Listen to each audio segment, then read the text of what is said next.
Bismillahirrahmanirrahim. Assalamualaikum warahmatullahi wabarakatuh.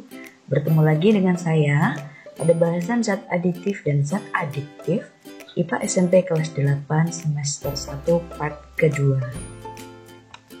Kompetensi dasarnya meliputi kompetensi dasar 3.6 menjelaskan berbagai zat aditif dalam makanan dan minuman, zat adiktif, serta dampaknya terhadap kesehatan.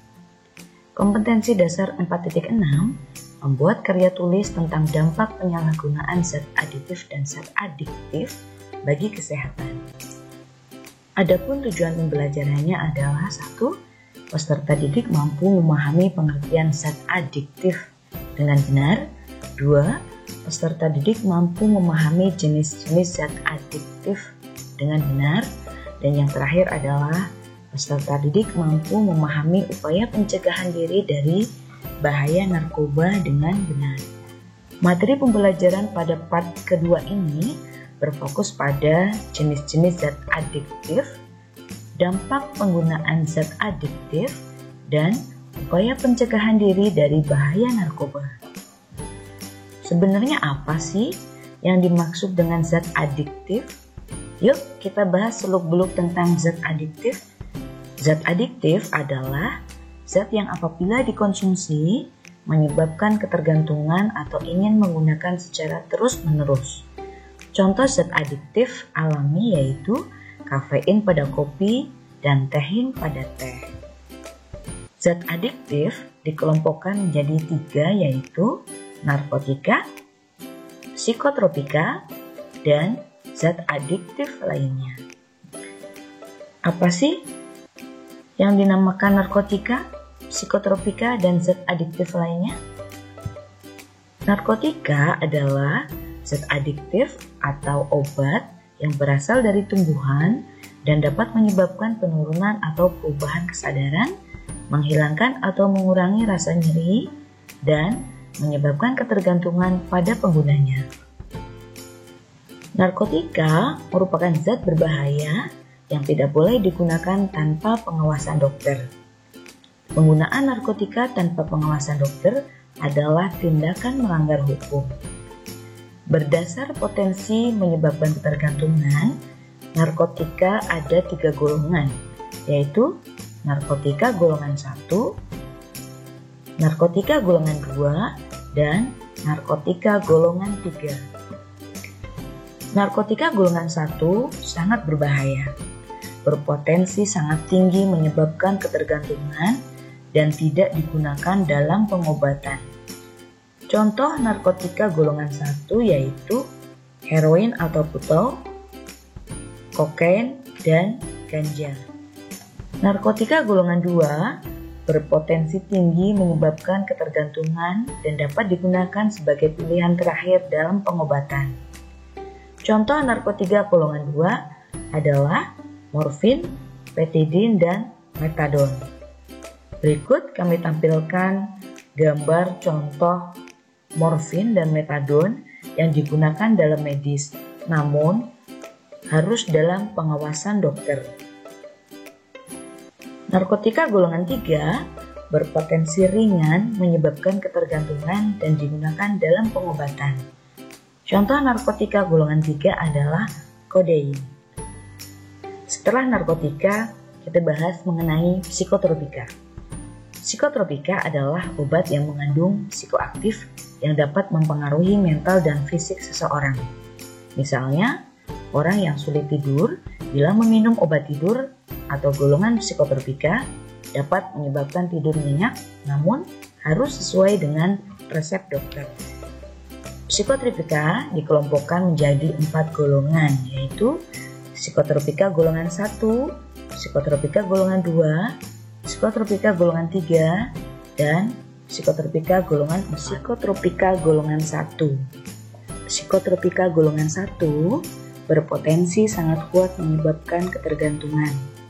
Tidak digunakan sebagai obat, contohnya adalah ekstasi atau MDMA, LSD, STP atau DONG. Psikotropika golongan 2 berpotensi kuat menyebabkan ketergantungan.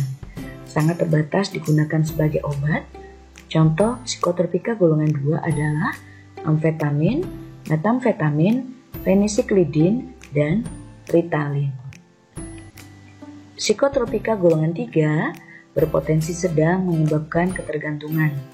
Banyak digunakan sebagai obat, contohnya adalah pentobarbital dan flunitrazepam. Psikotropika golongan 4. Psikotropika golongan 4 berpotensi rendah menyebabkan ketergantungan. Sangat luas digunakan sebagai obat, contohnya diazepam, clobazam, fenobarbital, barbital, clorazepam, dan nitrazepam. Berikut kami tampilkan contoh nitrazepam yang digunakan sebagai obat tidur. Selain narkotika dan psikotropika, terdapat zat atau obat lain yang berpengaruh terhadap kerja sistem saraf pusat jika disalahgunakan atau dikonsumsi dalam jumlah besar dan dapat menimbulkan dampak yang berbahaya bagi kesehatan tubuh. Beberapa contoh zat psikoaktif selain narkotika dan psikotropika adalah alkohol, nikotin, dan kafein.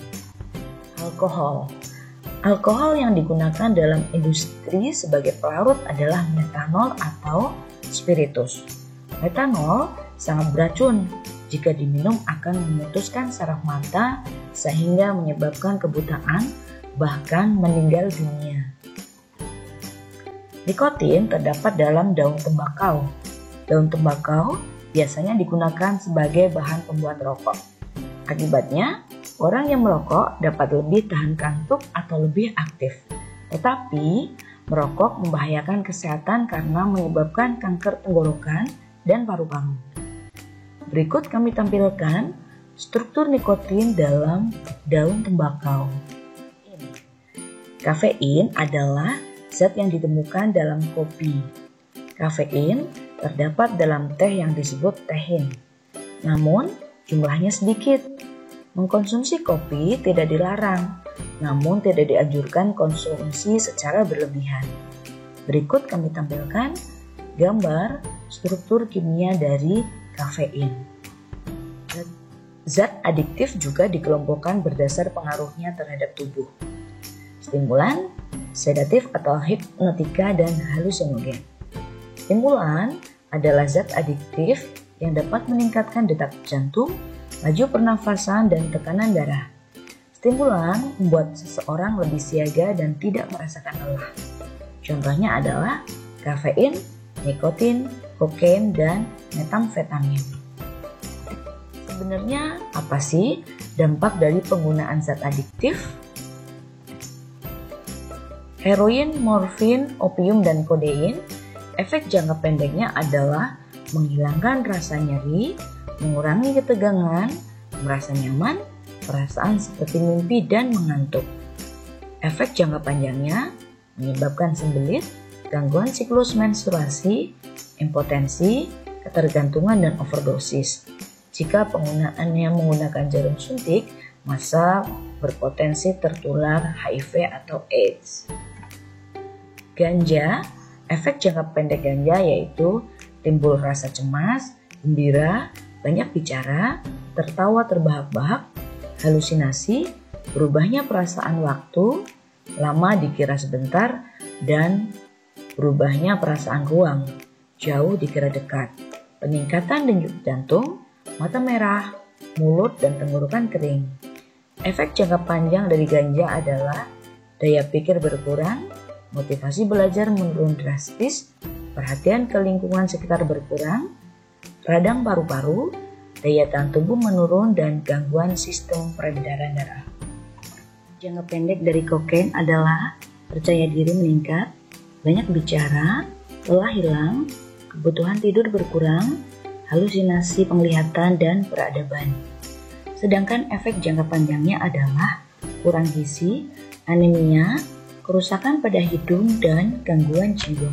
Efek jangka panjang dari ekstasi atau MDMA dan sabu atau metamfetamin adalah kurang gizi, anemia, penyakit jantung, gangguan jiwa, pembuluh darah otak pecah sehingga menyebabkan stroke, gagal jantung, hingga kematian. Efek nipam atau nitrazepam dosis tertentu adalah merasa tenang dan otot-otot mengendur. Sedangkan untuk efek dosis tingginya, gangguan bicara, gangguan persepsi dan jalan sempoyongan. Efek dosis sangat tinggi dari NIPAM adalah pernapasan terhambat, koma, dan kematian. Efek jangka pendek dari inhalansia adalah menyebabkan kematian mendadak akibat kekurangan oksigen atau ilusi, halusinasi, dan persepsi yang salah. Sedangkan efek jangka panjangnya adalah kerusakan otak, paru-paru, ginjal, dan jantung.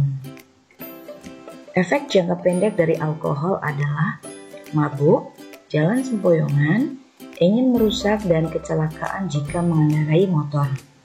Sedangkan efek jangka panjangnya merusak hati, merusak getah lambung, merusak sistem saraf, gangguan jantung, meningkatkan risiko kanker, pada ibu hamil akan melahirkan bayi yang cacat. Efek jangka panjang dari rokok adalah menyebabkan kanker paru, penyempitan pembuluh darah, penyakit jantung, dan tekanan darah tinggi. Berikut kami tampilkan gambar senyawa kimia dalam rokok. Tar dan nikotin, zat yang biasanya merupakan sisa pengolahan minyak bumi. Asam asetat, zat yang biasa digunakan sebagai bahan pembersih lantai. Natalin, zat yang biasa digunakan sebagai pewangi pakaian dalam lemari. Hidrogen cyanida, zat yang berbahaya yang biasa digunakan sebagai racun tikus. Aseton, bahan yang biasa digunakan sebagai penghilang ketek. Kadmium, logam yang biasa digunakan sebagai bahan pembuatan baterai. Metanol, zat beracun yang biasanya digunakan sebagai bahan bakar dan pelarut politur. Urea, zat yang terdapat dalam urin dan digunakan sebagai pupuk. Natrium hidroksida, bahan ini biasa digunakan untuk proses produksi bubur kayu dan kertas, tekstil, sabun, serta deterjen. Formalin, bahan ini biasa digunakan untuk pengawet katak, ular, dan hewan lain di dalam laboratorium. Geranol, bahan ini biasa digunakan sebagai bahan aktif dalam pestisida. Toluen, bahan ini biasa digunakan sebagai bom atau dinamit.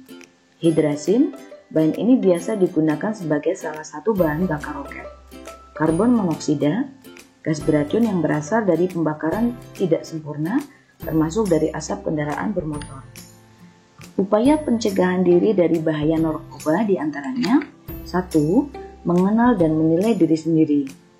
Menyadari akan kekuatan dan kelemahan, kekurangan, kelebihan, serta cita-cita atau tujuan hidup yang ingin dicapai. 2. Meningkatkan harga diri. Harga diri adalah suara hatimu yang menunjukkan bahwa kamu itu istimewa, berharga, dan dapat menggapai cita-cita. 3. Meningkatkan rasa percaya diri. Percaya diri adalah gambaran keyakinan, keberanian, cara pandang, pemikiran, dan perasaan tentang diri sendiri dalam menghadapi suatu permasalahan. 4. Terampil mengatasi masalah dan mengambil keputusan. Kamu perlu belajar mengelola perasaan seperti takut, marah, khawatir, benci, malu, putus asa, sehingga tidak lari dari masalah. 5. Memilih pergaulan yang baik dan berani menolak narkoba. Bergaulah dengan teman-teman yang tidak menyalahgunakan narkoba. 6. Menerapkan pola hidup sehat, konsumsi makanan dan minuman bergizi, menghindari makanan siap saji atau junk food, olahraga teratur, istirahat cukup dan teratur untuk mengurangi ketegangan pikiran dan memperbaiki sel-sel tubuh yang rusak. Melakukan pemeriksaan kesehatan rutin. 7. Memperkuat iman dan takwa kepada Tuhan. Seorang yang memiliki iman kuat dan selalu bertakwa kepada Tuhan dapat mencegah berbagai perilaku kenakalan remaja, termasuk penyalahgunaan narkoba. 8. Melakukan kegiatan yang positif. Jika kamu memiliki banyak waktu luang, isilah dengan kegiatan yang bermanfaat seperti ikut ekstrakurikuler atau olahraga, sehingga dapat terhindar dari penyalahgunaan narkoba. Yang terakhir, membangun komunikasi dan hubungan yang baik dengan teman dan keluarga. Luangkanlah waktu berkumpul dengan keluarga. Apabila ada masalah, ceritakanlah kepada orang tua. Bagian terakhir pada pembelajaran kita kali ini adalah evaluasi. Buatlah karya tulis tentang dampak penyalahgunaan zat aditif dan zat adiktif bagi kesehatan. Demikian tadi pembahasan mengenai zat adiktif.